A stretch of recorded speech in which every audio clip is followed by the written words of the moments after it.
Derek, that ADU guy here. Thanks for joining for this tile job. So I've already obviously started the bathroom. I'm about halfway done, and I'm going to lay a row of tile.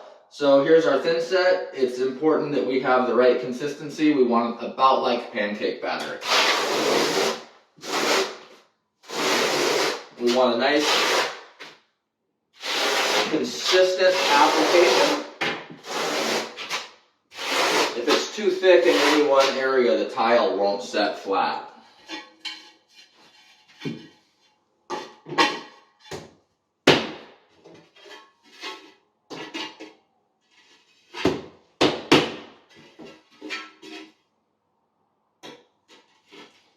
And then once they're all laid, I like to kind of strike them in to suction cup them down to the floor.